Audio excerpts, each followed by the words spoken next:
이 시간 은혜 받으실 하나님의 말씀은 마태복음 21장 1절에서 11절의 말씀입니다. 마태복음 21장 1절에서 11절 말씀을 다 같이 합독하시겠습니다. 그들이 예루살렘에 가까이 가서 감람산 벳바게에 이르렀을 때에 예수께서 두 제자를 보내시며 이르시되 너희는 맞은편 마을로 가라. 그리하면 곧 매인 나귀와 나귀 새끼가 함께 있는 것을 보리니 풀어 내게로 끌고 오라. 만일 누가 무슨 말을 하거든 주가 쓰시겠다 하라. 그리하면 즉시 보내리라 하시니 이는 선지자를 통하여 하신 말씀을 이루려 하심이라. 일러서되 시온 딸에게 이르기를 내 왕이 내게 임하나니 그는 겸손하여 나귀 곧 멍에 매는 짐승의 새끼를 탔도다 하라 하였느니라. 제자들이 가서 예수께서 명하신 대로 하여 나귀와 나귀 새끼를 끌고 와서 자기들의 겉옷을 그 위에 얹음에 예수께서 그 위에 타시니 무리의 대다수는 그들의 겉옷을 길에 펴고 다른 이들은 나뭇가지를 베어 길에 펴고 앞에서 가고 뒤에서 따르는 무리가 소리 높여 이르되 호산나 다윗의 자손이여 찬송하리로다. 주의 이름으로 오시는 이여 가장 높은 곳에서 호산나 하더라. 예수께서 예루살렘에 들어가시니 온 성이 소동하여 이르되 이는 누구냐 하거늘 무리가 이르되 갈릴리 나사렛에서 나온 선지자 예수라 하니라. 아멘. 오늘 주님을 만날 수 있는 복된 날입니다. 오늘 그분을 통해서 놀라운 크고 비밀한 은혜의 역사가 임하게 될 것입니다. 오늘 본문을 중심으로 멍에를 메신 예수님, 이 같은 제목을 가지고 함께 은혜 나누겠습니다. 오늘은 종료주일이요, 또 이번 주간은 고난주간입니다. 종료주일은 예수님께서 평화의 왕으로 나귀를 타시고 입성하신 그런 날을 기념하는 날입니다. 스가랴 예언대로 예수님은 나귀를 타고 예루살렘에 입성하시고 그 한 주간 십자가 지시기 위해서 여러모로 준비하시고 또 고초를 당하신 그런 주간입니다. 첫째로 예수님의 일생은 땀과 눈물과 피로 얼룩졌습니다. 먼저 예수님의 30년 그 생애를 보면 정말 땀 흘리고 애쓴 그런 생이었습니다. 아버지 요셉이 목수인데 그 일을 그대로 이어받아가지고 예수님도 목수 일을 했어요. 목수 일은 만만치 않아요. 수고의 땀을 많이 흘려야 합니다.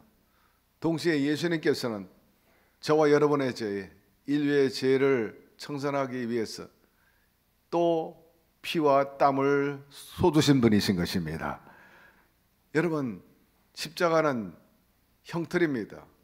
흉악한 죄인이 걸머져야 할 그러한 대가죠. 예수님께서 죄가 없는데 우리 때문에 십자가에 그렇게 매달리신 것입니다. 내가 흙으로 돌아갈 때까지 얼굴에 땀을 흘려야 먹을 것이라. 내가 그것에서 취함을 입었습니다. 너는 흙이니 흙으로 돌아갈 것이니라 하시니라 하였습니다. 여러분, 아담과 하와가 범죄한 이로 인간은 죽음을 불러오게 되고 가난과 저주와 질병, 정말 우환 속에 살 수밖에 없었어요. 그리고 너는 본래 흙이니까 흙으로 돌아가라, 그렇게 말씀하신 것입니다. 여러분, 예수님께서 죄가 없음에도 불구하고 우리를 위해서 피를 흘리시고 눈물을 흘리셨어요. 성경에 보니까 예수님께서 30년 사는 동안에 또 공생의 이후에 웃었다는 기록이 없어. 울었다는 기록은 많이 나옵니다. 제가 생각하건대 그런 세월을 살면서 어찌 웃지 않으셨겠어요? 밤낮 눈물만 흘리지 않았을 거예요. 울지만 않았을 거예요. 웃는 일도 있었을 겁니다만은 기록되어 있지 않았다. 그건 뭘 얘기하느냐? 예수님은 철저히 이 땅에서 우리처럼 아파보고 배신당해보고 외로움도 가난도 다 경험하셨어요. 그것을 강조하기 위함이었을 것이며, 특별히 우리 죄를 청산하기 위해서, 그리고 우리의 미래를 보면서 안타까워서 우신 것을 성경에서 볼 수가 있습니다. 예루살렘 성벽을 바라보시고 예수님은 우셨어요. 이제 예루살렘 입성을 하는데 많은 사람들이 기대하고 또 환호 준비를 하고 있는데 정작 예루살렘으로 들어가는 예수님 입장에서는 그렇게 웃을 수가 없었어요. 즐거울 수가 없었어요. 우셨다 그랬습니다. 왜 우셨는가? 두 가지입니다. 이제 몇 년 후면 저렇게 견고한 예루살렘의 성벽이 무너진다는 거예요. 돌 위에 돌 하나 남아나지 않게 될 것이다. 다시 말해서 로마군에 의해서 완전히 초토화되고, 그 다음에 두 번째로 이스라엘 백성들이 이런 환란이 다가오는 것이 곧 올 텐데 전혀 회개하지 않는다는 거예요. 회개하고 하나님과 올바른 관계를 맺었으면 성벽이 무너지지 않았고 로마가 그렇게 짓밟지도 않았고 이스라엘 백성들이 전 세계로 디아스포라로 쫓겨나지도 않았을 거예요. 흩어지지도 않았을 거예요. 근데 예수님은 이미 알고 계셨어요. 그래서 예루살렘 입성할 그 즈음에 눈물이 먼저 터진 거예요. 야, 이 화려하고 견고한 예루살렘 성벽이 무너지고 성전이 무너지는구나. 초토화되는구나. 동시에 하나님의 택한 백성들이 전 세계로 나라 없는 유리방황하는 백성이 될 것을 생각하니 너무나 안타까워서 눈물을 흘린 것입니다. 가까이 오사 성을 보시고 우시며 이르시되 너도 오늘 평화에 관한 일을 알았다라면 좋을 뻔하였거니와 지금 내 눈에 숨겨졌도다. 알지 못한다, 깨닫지 못했다는 거예요. 우리 주님은 어제나 오늘이나 영원토록 동일하신 분이십니다. 오늘 우리 가운데 와 계심을 믿으시면 아멘 하세요. 오늘 그분이 저와 여러분을 바라보고 있어요. 그냥 바라보고 있는 게 아니라 눈물을 뚝뚝뚝 흘리면서 바라보고 있습니다. 우리의 삶이 피폐하고 힘들고 고통스러운 것을 주님이 아시고 슬퍼하시는 거예요. 안타까워서 우리를 위해서 울고 계십니다. 우리를 위해서 눈물 흘리시는 예수님을 오늘 만나게 되기를 바랍니다. 특별히 무엇보다 예수님의 고난주간 한 주간은 피로 얼룩진 한 주간이었어요. 영화 패션 오브 크라이스트라는 그 장면에 보면 어느 정도 우리가 느낄 수 있어요. 계속해서 채찍에 맞아요. 가죽 채찍 끝에는 갈고리가 있어가지고 때릴 때마다 살점이 뜯겨져 나옵니다. 침뱉음을 당하고 수모를 당하고. 여러분, 하나님께서 육신의 몸을 입고 이 땅에 오셔가지고 그런 수모를, 그런 고통을 당하셨으니 얼마나 힘들었겠는가, 얼마나 괴로웠을까. 우리는 그분의 외마디에서 알 수 있어요. 엘리 라마 사박다니, 하나님이여 어찌하여 나를 버리시나이까. 그 울부짖음에 우리는 그분의 아픔과 괴로움, 우리가 어느 정도 느낄 수 있어요. 저희 발에 티눈이 하나 있어요. 병원에 가서 이렇게 제거해야 되는데 이쯤 내가 스스로 수술을 해야 되겠다 싶어가지고 면도칼로 잘라봤더니 어이구 기절초풍할 뻔했어요. 얼마나 아픈지. 여러분, 실수로 면도칼에 손 살짝 지나가만 가도 깜짝 놀라요. 화들짝하고 그 아픔 때문에 어쩔 줄 모르잖아요. 또 피가 나면 이 피 놀래 자빠져. 죽는 줄 알지. 애들은 특히 엄마 피 봐, 피 났다. 여러분, 정말 살을 찢는 것, 뜯겨나가는 것, 그 고통 이런 말로 나갈 수가 없어요. 수술을 받고 난 후에도 마취가 풀리면 몸부림치잖아요. 예. 근데 제 발에 티눈이 있는데 희한하게 아들도 티가 있고 딸도 티눈이 있는 거예요. 야, 그 부전자전. 또 딸도 그래요. 여러분, 예수님이 흘린 고귀한 피가 오늘 우리에게 흐르고 있음을 기억하게 되기를 바랍니다. 우리를 위해서 흘리신 거예요. 우리를 위해서. 그리고 우리는 그분의 피를 수혈받은 셈이죠.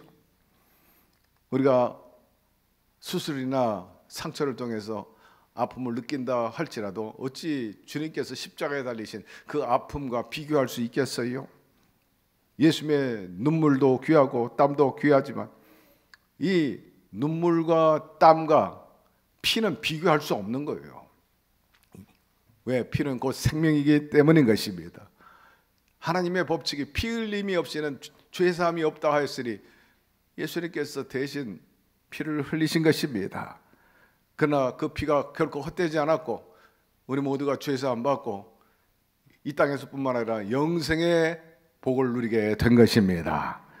오늘 종료 주일을 맞이하면서 예수님께서 나를 위해 흘리신 피를 기억함으로 그분의 사랑과 그분의 은총을 다시 한번 기억하게 되기를 바랍니다. 두 번째, 예언은 성취되었습니다. 낙이 타고 예루살렘에 입성한 것은 스가랴가 예언한 그대로인 거예요. 시온에 따라 크게 기뻐할지어다, 예루살렘에 따라 즐거이 부를지어다. 보라, 내 왕이 내게 임하시나니 그는 공의로우시며 구원을 베푸시며 겸손하여서 나귀를 타시나니 나귀의 작은 것 곧 나귀 새끼니라 하였습니다. 예수님은 메시아로 오셨어요. 만왕의 왕, 만주의 주로 입성을 하셨어요. 대체로 황제나 어떤 임금, 대통령이 입성하면 요란합니다. 굉장합니다. 세레모니나 그 환대가 대단하지 않습니까?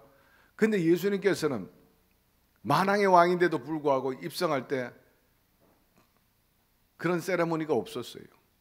또 당신을 스스로 높임을 보이려고 훌륭한 리무진 차를 탄 것도 아니고 황금 마차 탄 것도 아니고 나귀 새끼를 탔다 말씀하고 있습니다.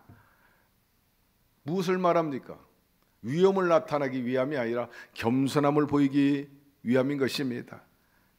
겸손은 주님의 속성입니다. 나는 마음이 온유하고 겸손하니 내 멍에를 메고 내게 나와 배우라고 말씀하고 있습니다. 겸손하고 온유한 자 땅을 차지한다 하였는데, 여러분이 이 땅에서 여러분의 인간관계나 또 사업이나 직장에서 성공하고 높은 자리에 올라가고 최종 남는 자가 되려면 여러분 겸손하시기를 바랍니다. 온유하게 되기를 바랍니다. 싸납지 말아야 돼요. 버럭버럭 화내고 상대에게 상처 주면요, 그 상처가 오래가게 되거든요. 예수님은 매우 온유하고 겸손하셨어요. 그렇기 때문에 온갖 모멸과 수치와 고난과 침뱉음도 다 감내해 나갈 수 있었던 거예요. 그가 교만하시고 또 당신 스스로 높은 그런 지위에 있다고 생각했다면 어딜 감히 나한테 막 버럭 화를 내고 아마 날개 불벼락을 치셨는지도 모르지만 그렇게 하지 않았어요. 다 수용했다. 겸손하고 온유한 분은요, 웬만한 것은 다 이겨냅니다. 예수님은 그렇기 때문에 우리가 쉽게 다가갈 수 있는 분이에요. 위험 혹은 기부스하고 몸이 이렇게 범접할 수 없는 그런 분이 아니라 아주 우리가 쉽게 다가갈 수 있는, 쉽게 그분에게 내어맡겨 의지할 수 있는, 기댈 수 있는 분입니다. 오늘 주 앞에 나온 여러분, 그분에게 안기게 되기를 바랍니다. 밀치지 않아요. 안아주십니다. 그리고 우리가 부탁하면 그대로 수용하시고 신음소리까지도 해결해 주십니다. 옛날 전쟁의 상징은 군마입니다. 마차 그리고 말. 여러분, 말을 탄 경찰이나 말을 탄 군인들 굉장히 권세가 있는 겁니다. 지휘권도 있고 또 명령권도 있어요. 위험입니다. 힘입니다. 그런데 주님께서는 그런 힘과 위험이 나타나지 않았다. 아주 자신을 낮췄어요. 여러분, 주님의 목회 혹은 문제 해결 방법은요, 백성들을 이용해가지고 희생시켜가면서 뜻을 이루는 분이 아니라 당신 스스로 희생했다. 당신이 전부 쏟았다. 먼저 십자가 지었다. 이것이 바로 주님의 정신인 것입니다. 오늘 주님께서 여러분의 문제를 스스로 당신이 해결해 주고 계심을 기억하게 되기를 바랍니다. 소가 밭을 갈아요. 그런데 동남아 가면은 두 마리가 같이 밭을 갈고 농사 지어요. 한 마리는 어미소, 한 마리는 새끼소입니다. 역시 배치장도 맡으면 낫다고 둘이 하면요 훨씬 시너지가 나와요. 혼자 하면 굉장히 힘들지만 같이 하면 훨씬 경쟁력이 있습니다. 그래서 저렇게 해요. 아마 우리나라는 속값이 비싸가지고 한 마리만 끌게 했는지 모르겠지만은 저 동남아 사람들은 벌써 오래전부터 저렇게 하고 있어요. 그런데 곁에 새끼 소는요, 엄마가 끌고 가면 그냥 걷따라 가는 거예요. 힘 안 써도 자기는 쉽게 갑니다. 물론 작은 소도 힘을 쓰겠지만 어머니에게 도움이 되겠지만은 여러분, 우리를 위해서 예수님께서 우리를 멍해지고 이끌어가고 계신 것입니다. 힘 안 들게 하시려고 그래요. 그렇기 때문에 오늘도 수고하고 무거운 짐진 자들아 다 내게로 오라, 내가 맡아주리라. 예수님께서 예루살렘 입성할 때 요란 떨고 뭐 굉장한 나팔 불고 굉장한 행사가 있었던 게 아닙니다. 그렇다고 해서 고관 대작이 와가지고 환대한 것도 아니고, 그러나 말씀해 보니까 많은 무리가 따랐다. 부자도 아니요, 실력자들도 아니요, 권력자도 아니고 평범한 사람들, 기층계층 사람들이 이렇게 주님을 따랐어요. 뭐 어중이 떠중이. 그러니까 높은 사람들이 볼 때, 권세자나 부자들이 볼 때, 아이고 저 예수쟁이들 좀 뭐 하는 거야, 그게 비하하고 비판했는지 모르겠어요. 그러나 그 사람들에게 있어서는 예수님의 그 입성은 정말 기쁘고 또 영광스러운 일이었던 거죠. 예수님의 입성을 빛나게 하고 영광스럽게 만든 사람이 바로 기층계층이라, 가난하고 약한 자들입니다. 소외된 사람들이 평화의 왕 메시아가 예루살렘 입성하는 데 있어서 돋보이게 했다, 견인차가 되게 한 것입니다. 그들은 자기들의 옷을 다 벗었어요. 예수님이 지나가는 길에다가 카페트처럼 자기 옷들을 다 벗어가지고 쫙 깔았습니다. 기쁨으로 노래했다고 그랬어요. 자발적으로 옷을 벗고 헌신 희생하면서요, 그 주님을 위해서 기꺼이 그들은 카페트가 된 겁니다. 억지로 한 것도 아니고 기쁨으로 했다. 노래합니다. 호산나 호산나 다윗의 자손 예수여, 환영합니다. 앞에서 가고 뒤에서 따르는 무리가 소리 높여 이르되 호산나 다윗의 자손이여 찬송하리로다, 주의 이름으로 오시는 이여 가장 높은 곳에서 호산나 하더라. 호산나라는 말이 뭡니까? 이제 우리를 구원하여 주옵소서. 두 번째로는 이 나라를 구원하여 달라는 겁니다. 로마의 압제에서 해방시켜 주세요. 일제의 압제에서 해방되기를 원한 것처럼 이제는 우리나라를 만들고 예수님이 왕이 돼 주십시오. 그런 의미가 여기에 포함되어 있었습니다. 그러나 주님이 세우고자 했던 왕국은 그런 왕국이 아니었잖아요. 여러분, 하나님의 나라를 세우기를 원하신 것입니다. 제 아무리 잘 먹고 잘 사는 나라라 할지라도 하나님의 나라가 임하지 않으면요, 소용이 없어요. 물론 하나님의 나라가 임할 때 부국강병이 되는 거죠. 우리 모두가 이 대한민국 하나님의 나라가 임하도록 기도하시고 우리 모두도 열심히 힘쓰고 노력하게 되기를 바랍니다. 주님께서 그 뜻을 우리에게 이미 오래전에 기도를 통해서 가르쳐 주셨어요. 너희들 기도할 때 이렇게 기도해라. 주기도문 그렇게 말하지만은 정확하게 우리가 말한다면 주께서 가르치신 기도라, 이렇게 말하는 것이 옳습니다. 기도의 모델, 모범을 가르쳐 주신 거예요. 중언부언하지 마라. 무질서하게 기도하지 말고 내가 가르쳐 준 그 기도대로 해라. 그래서 기본 틀을 마련해 준 게 주께서 가르치신 기도, 우리가 흔히 말하는 주기도문입니다. 거기에 하나님의 나라가 임하게 하여 주시옵소서, 이 땅에 임하게 해달라고 하는 기도가 있어요. 여러분, 언제나 먼저 하나님의 나라를 구하게 되기를 바랍니다. 그리고 호산나 호산나 찬양함으로 인해 가지고 여러분의 개인과 가정과 여러분의 모든 공동체 생업 현장, 이 사회 위에 하나님의 나라가 임하게 되기를 주의 이름으로 축복합니다. 세 번째, 최상의 것을 드려야 한다는 거예요. 예수님께서 예루살렘에 입성하실 때 제자들이 주님의 명령에 귀를 기울였는데 그건 다름 아니라 예수님께서 나귀 새끼를 데리고 와라 한 것입니다. 제자들이 가서 예수께서 명하신 대로 하여 나귀와 나귀 새끼를 끌고 와서 자기들의 겉옷을 그 위에 얹으며 예수께서 그 위에 타셨다 하였는데, 제자들은 주님의 말씀대로 나귀 새끼가 어디 있는가 수소문해 보니까 어떤 사람이 나귀 새끼를 가지고 있어요. 주께서 쓰시겠다 하고 말하니까 나귀 주인이 전혀 저항이 없이 그냥 순순히 내줬다는 겁니다. 참 놀라운 일인 것입니다. 사실 지금은 그렇지만 당시에 나귀는 굉장히 비싼 동물입니다. 아주 생활에 유용하게 쓰여지는 그런 동물인데, 주인이 생판 모르는 사람들이 와가지고 우리 주께서 쓰시겠다 하니 내놓으라 할 때 순순히 내놨다는 것은 정말 놀라운 일인 거죠.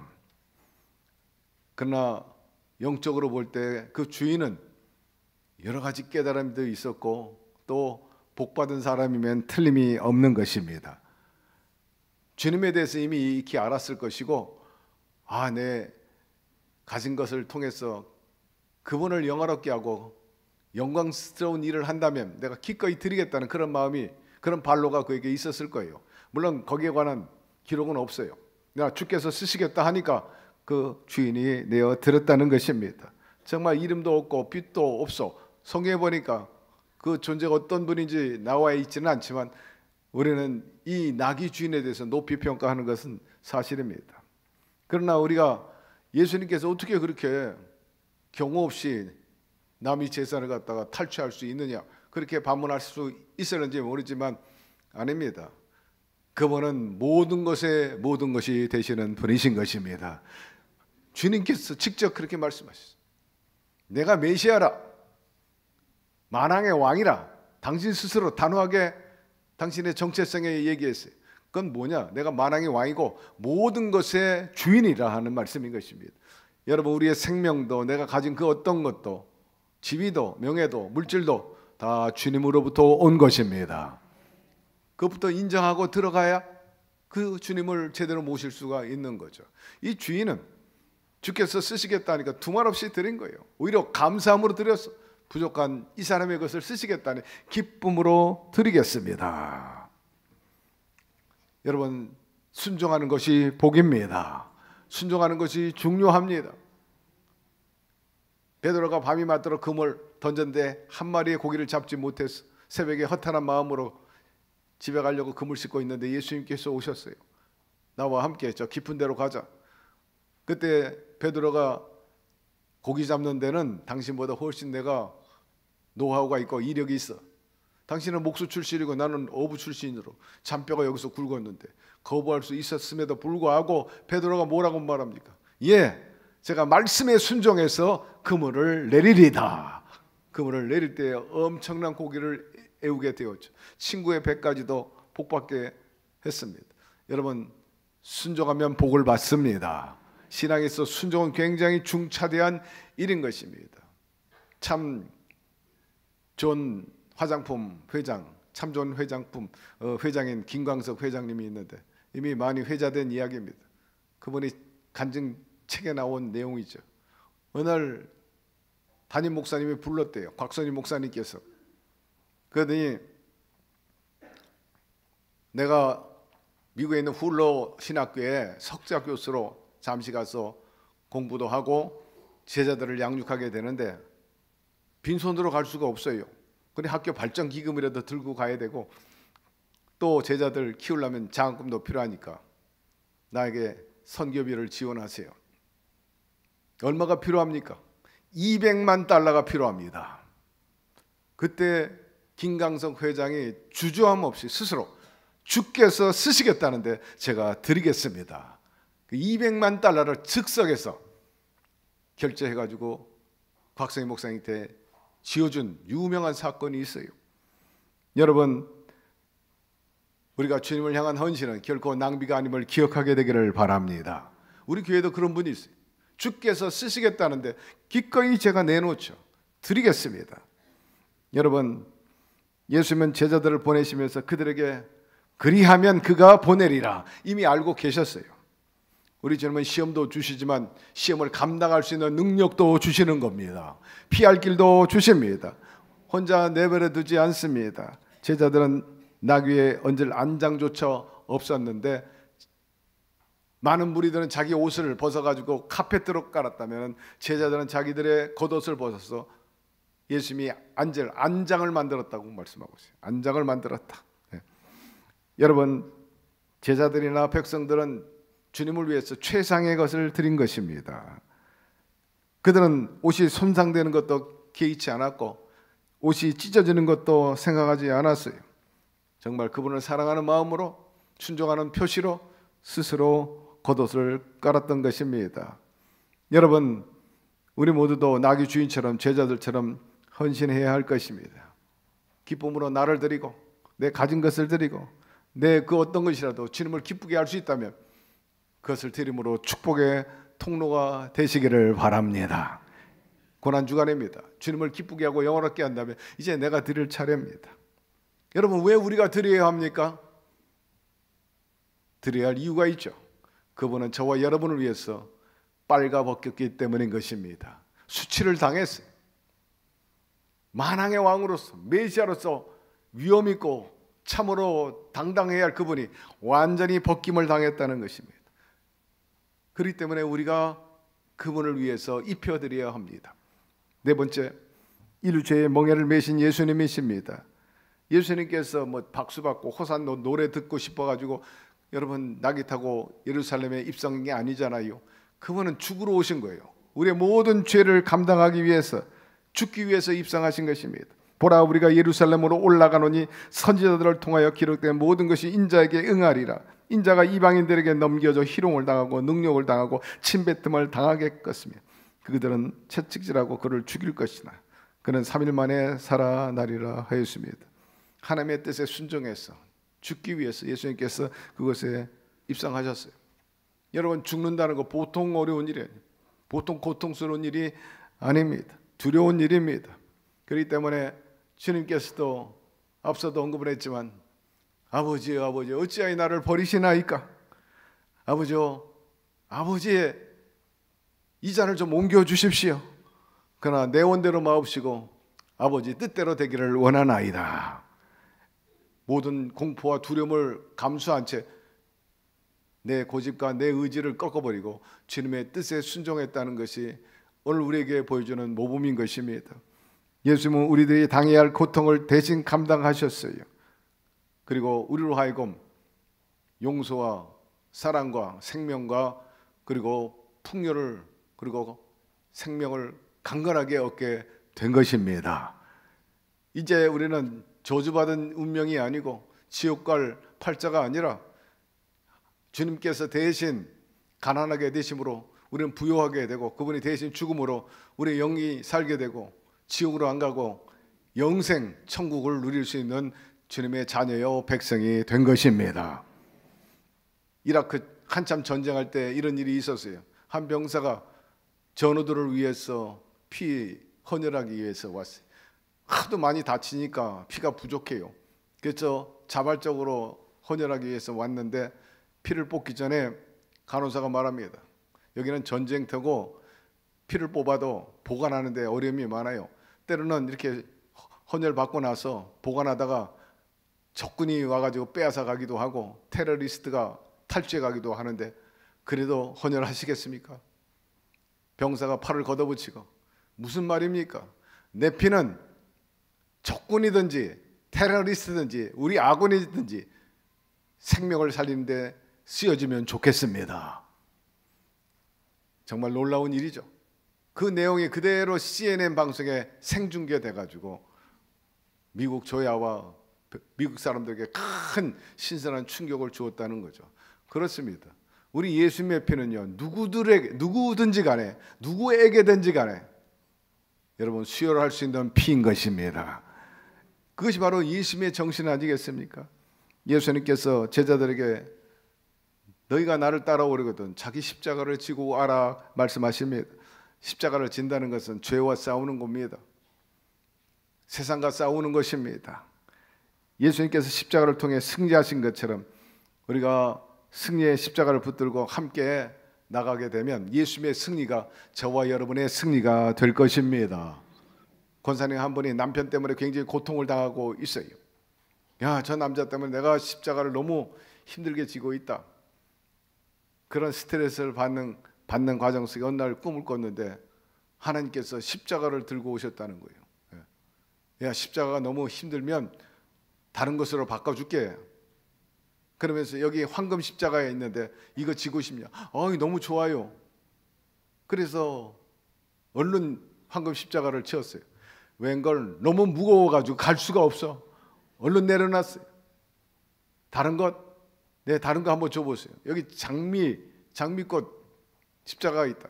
이거 너무 좋네요. 아름답고 향기도 좋고. 얼른 지었어. 가시가 있어가지고 도대체 지고 갈 수가 없어. 너무나 찌르고 아파가지고. 이것도 안 되겠어요. 그러면 이거 한번 지어보겠냐? 십자가가 길어. 아주 홀쭉해. 가볍고 좋을 것 같아 맸어요. 근데 이 십자가는 얼마나 긴지 질질질 끌고 가는데 너무 귀찮고 번거로워요. 이것도 안 되겠어요. 그가 말하기를 제가 처음에 졌던 거 그냥 그거 지고 갈랍니다 그러더랍니다. 여러분, 내 십자가 나에게 딱 맞는 겁니다. 남의 십자가가 더 쉬운 것 같지만 더 힘들고 어려운 것들이 많이 있어요. 그러므로 기쁨으로 감내하면서 지고 가게 되기를 바랍니다. 기쁨으로 감사함으로 지고 가면 주님이 거들어 줘가지고 여러분들은 마치 새끼 소가 어미 소에게 붙어가듯이 주님께서 친히 멍에를 지심으로 인해서 얼마든지 쉽고 가볍게 살아갈 수 있는 것입니다. 십자가는 결국 걸맞으면 축복과 변화가 다가오게 됩니다. 구레네 시몬이 예수님께서 십자가 지는 그 현장에 구경 삼아 나왔다가 자발적으로 십자가 진 게 아니라 로마 병사가 자꾸 예수님이 엎어지고 넘어지니까 안 되겠다 싶으니까 구경 나온 건장한 구레네 시몬을 강제로 구인해 가지고 지게 만듭니다. 아이고 운수 참 없다, 오늘 재수 없다 그러면서 졌는지는 모르겠지만 기꺼이 짊어졌어요. 그러나 강제로 짊어졌다 할지라도 스스로 짊어졌다 할지라도 여러분, 주님을 위한 십자가는 기쁨이요 축복이요 영광인 것입니다. 구레네 집안은 대대로 하나님께 영광을 돌리는 집안이 되지 않습니까? 그의 아들 루포 초대교회의 위대한 지도자가 되고 그의 어머니 사도 바울이 나의 어머니라 그렇게 칭송한 것을 성경에서 볼 수가 있어요. 주 안에서 택하심을 입은 루포와 그 어머니는 나의 어머니, 나의 형제이니라 라고 바울은 그렇게 증언한 것을 볼 수가 있습니다. 아버지가 십자가 졌는데 그 일로 인해서 아버지 안에 있는 어머니, 그 아들이 기독교 역사의 아주 믿음의 위대한 조상의 가문으로서 자리매김한 것을 우리가 볼 수가 있습니다. 사랑하는 성도 여러분, 주님을 위한 일은 결코 헛되지 않습니다. 반드시 영육간의 보상이 있는 것입니다. 교회 왜 나와요? 왜 믿습니까? 잘 먹고 잘 살려고? 번지수가 잘못된 겁니다. 그것은 여러분, 사실 교회 나오는 건 십자가 지기 위해서 오는 겁니다. 고난의 목적이 뭡니까? 십자가 지기 위함인데 거듭 강조하지만 헛되지 않는다는 거예요. 인생이 막 흔들립니다. 요동합니다. 막 요동하고 흔들리고 풍파가 오고 시험이 오고 그러나 여러분, 작은 돌들이 계속해서 흔들어대고 좌우로 흔들어 보세요. 점점 밑으로 내가지고 다져지게 되고 이렇게 다져지고 저렇게 다져지고 나중엔 반석이 되는 거예요. 여러분, 연단은 소망을 낳게 되어 있습니다. 여러 가지 고난이 다가온다 할지라도 그걸 통해 연단받게 되고 더 강해서 나중에는 소망을 낳게 되는데 여러분들이 그렇게 되기를 주의 이름으로 축원합니다. 주님이 주신 것이 너무나 많아요. 풀 한 포기, 나무 한 그루, 아니 오늘 숨 쉬는 것, 여러분 건강해가지고 두 다리로 교회 나올 수 있는 것, 내 자녀, 내 부모, 내 모든 것들 오늘의 일인 것 생각하면서 감사드리게 되기를 바랍니다. 아무리 추운 겨울이라도 이제 따뜻한 봄날이 옵니다. 어두운 밤이라 할지라도 새 날이 다가오게 되어 있습니다. 어려움이 있지만 고난이 있지만 여러분, 반드시 광명이 다가오는 부활의 역사가 일어나게 될 것입니다. 이 고난 주간에 주님의 그 정신을 깊이 깨닫고 동참하면서 경건과 절제를 통해서 그분의 그 생애의 죽음이라도 우리가 한번 경험해 보고 주님과 함께 우리 모두도 부활의 아침을 만나고 또 부활의 그 전리품 그리고 부활의 능력을 우리가 얻어 승리의 삶을 사는 여러분 되기를 주의 이름으로 축원합니다. 하나님, 오늘 말씀을 통해서 멍에 지신 예수님의 그 정체성 그리고 그 정신과 그 자세 등등을 또 그 결과에 대해서 오늘 살펴볼 수 있게 하여 주시니 감사드립니다. 우리 모두도 다 주님의 그 고난의 기쁨으로 동참하게 도와주시고 주님의 사랑이 얼마나 큰가 알게 하여 주옵시고 주님 기뻐하는 일에 우리의 산재물이 되게 하여 주시며 그로 인해서 영혼이 잘되고 범사가 잘되고 강건하게 하여 주시고 우리의 삶이 정말 어디에 내놔도 자랑스럽고 존귀하고 부가가치 있는 경쟁력 있는 삶을 사는 우리 인생과 우리의 가문이 되게 하여 주시옵소서. 예수님의 이름으로 기도드리옵나이다. 아멘.